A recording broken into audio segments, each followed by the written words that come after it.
In this village, a ghost isn't just a legend, it's a serial killer with a taste for heads. But the real nightmare isn't some monster in the water. It's the darkness hiding in people's hearts. Our story kicks off in a tiny 19th century Vietnamese village. Even the mornings are choked with fog, and there's this heavy, creepy vibe hanging over everything.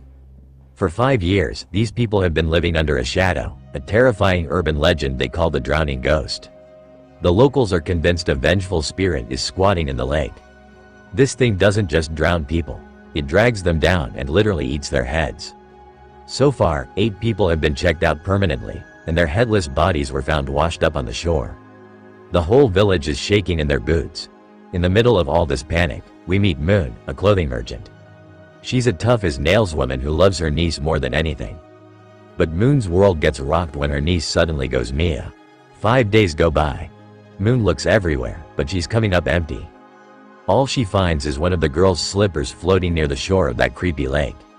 The villagers and the district chief just shrug and assume it's another hit by the drowning ghost. Everyone's ready to write her off as dead. The chief even tells his soldiers to stand down, claiming ghosts are way outside their pay grade. But Moon isn't about to just give up. She's a woman of logic, and she's not into following the crowd blindly. That's when she spots a massive clue that everyone else slept on. In all the other cases, the body washed up on the shore. But her niece? Nowhere to be found. She's got a hunch the girl might still be breathing. She suspects this is the work of a human being, not some spooky spirit. So, she calls in a pro for backup, a detective who bets on science and cold, hard facts over gossip. This guy is famous for debunking supernatural mysteries. Usually, when he peels back the curtain, he just finds human greed. His name is Kien. Kien rolls into the village with a sharp sword and a mind to match. He immediately picks up on the haunted house vibes. There are shrines everywhere and the smell of incense is thick enough to choke you. Kien also notices something weird. A bunch of villagers are dealing with random nosebleeds. He heads over to the chief's place to meet Moon. When he gets there, Moon is giving the guards an earful, begging for help.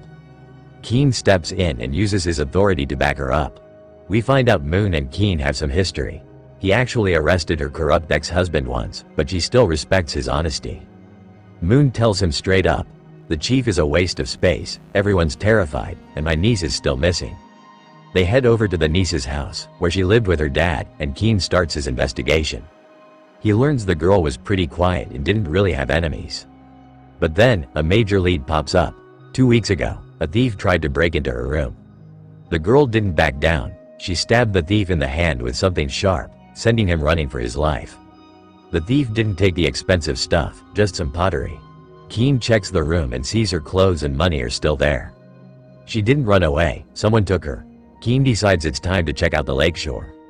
Moon wants to tag along, but Kien tells her to sit this one out to stay safe and avoid more village drama. At the local lockup, Kien meets a fisherman who says the chief hired a shaman to cleanse the village. Kien isn't a believer in magic, but he goes to meet the shaman anyway. The shaman hands Kien a lucky charm and warns him that this ghost is seriously thirsty for blood. When Kien starts asking about local plants, specifically a burr fruit found on the niece's slipper, Moon shows up anyway. She's helping whether he likes it or not. She explains that this fruit only grows in one spot, a hidden waterfall in the hills.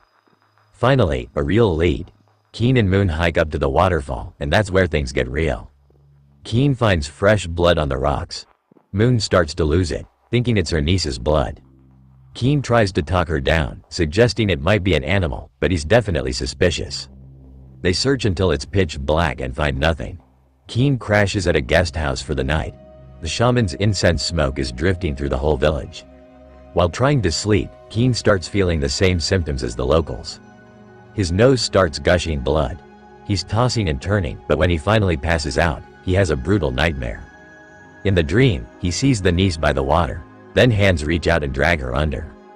Kien tries to pull her out, but he ends up holding her severed head. He wakes up shaking. The line between what's real and what's a dream is starting to get fuzzy. The next morning, Kien gets back to the facts. He hits the market to retrace the girl's final steps. A witness says she closed her shop early that day and headed for the waterfall. Here's the kicker. Before she left, she had a heated argument with a woman named Tuat. Tuat isn't just anyone, she's the chief's daughter. She's rich, entitled, and powerful. Kien grills her, and Tuat admits they argued, but claims it was just over a clothing order. She says the girl threatened to take money from a guy named Thak. Now we've got a new name in the mix. Thak is a pottery artist living in the bamboo forest and, get this, he's Tuat's fiancé. Kien and Moon pay him a visit. His studio is full of amazing pottery that matches the style found in the niece's room. Kien puts the squeeze on Thak to get him talking. Thak tells a pretty sad story. He says his engagement to Tuat was just a business deal between their parents. He was miserable with Tuat. He was actually in love with Moon's niece. She was poor, but he saw her as his soulmate. He actually asked the chief for permission to marry her. Needless to say, the chief and Tuat were absolutely livid. Thak was planning to ditch the engagement and elope with the girl. This changes the whole game. Tuat had a motive. She was jealous as hell. Her social status was about to get wrecked because of this girl. That clothing argument was a total lie. They were fighting over Thak. Tuat had even been spreading rumors that the girl was pregnant to shame her, though Thak says that's nonsense. Kien lays it all out. The thief in her room wasn't random. Maybe Thak sent him to grab evidence of their relationship, or maybe someone else was trying to frame her. Kien remembers the thief had a messed up hand. He needs to find a guy with a fresh wound. Moon comes up with a plan, a knife-throwing contest to flush the guy out. It works like a charm. Kien spots a guy named Dong, a known thief with a bandaged hand. Kien follows him and finds the stolen pottery. He bags him. Dong is terrified and starts singing. He admits to the theft but swears he didn't kill the girl. He begs for a break, saying the chief ruined his life. Then, he drops a bombshell. The night he was stealing, he saw Lady Wang, the chief's wife, sneaking out of the girl's house. This means the chief's whole family is neck deep in this. Kien goes to confront the wife and daughter. Things get intense. Kien bluffs, saying he's got a witness who saw Tuat at the waterfall. Under the pressure, Tuat finally cracks. She's crying and confessing everything. She admits she went to the waterfall to tell the girl to stay away from her man. Tuat says she pushed her in a fit of rage. The girl fell and cracked her head open. Seeing the blood, Tuat thought she'd killed her and bolted. Lady Wang jumps in to try and save her daughter's skin.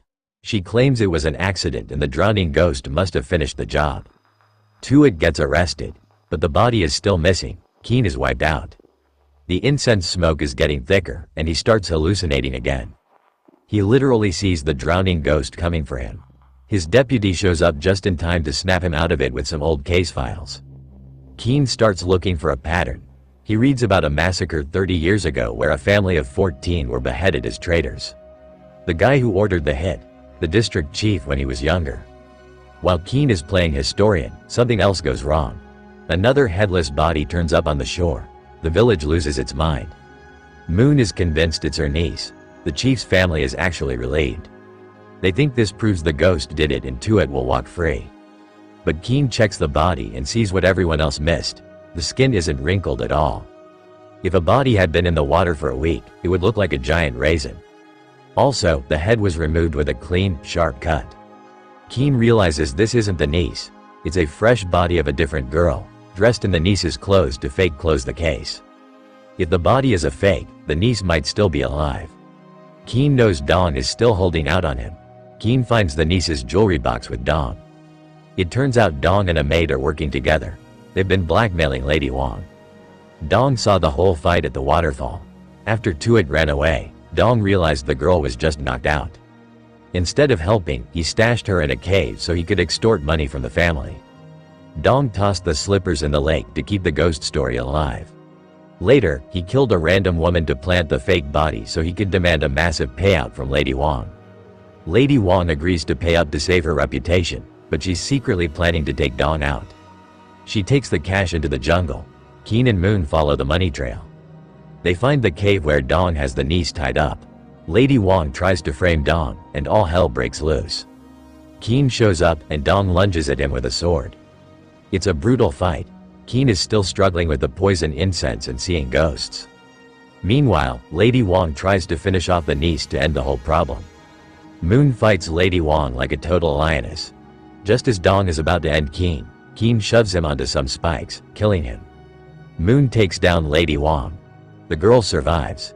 The cops show up, and the chief's wife and daughter are hauled off. Kidnapping case solved. Moon and her niece finally get their reunion.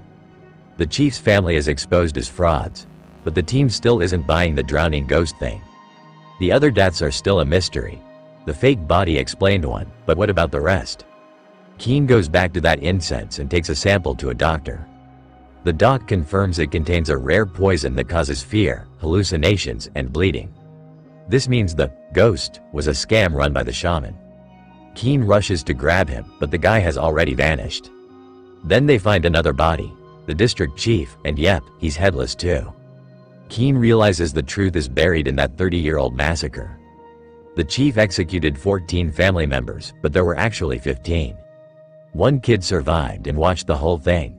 That kid grew up to be the shaman. He came back to burn the village down figuratively. He drugged everyone with incense to manufacture fear. Using the ghost story as a cover, he systematically killed the people responsible for his family's death. The chief was the big finale. Kien finds a winter jacket in the shaman's hut. He's headed north. The movie wraps with Kien and his deputy riding out to hunt down the serial killer. It wasn't a ghost story after all. Just a brutal tale of pain and revenge. Thanks for watching.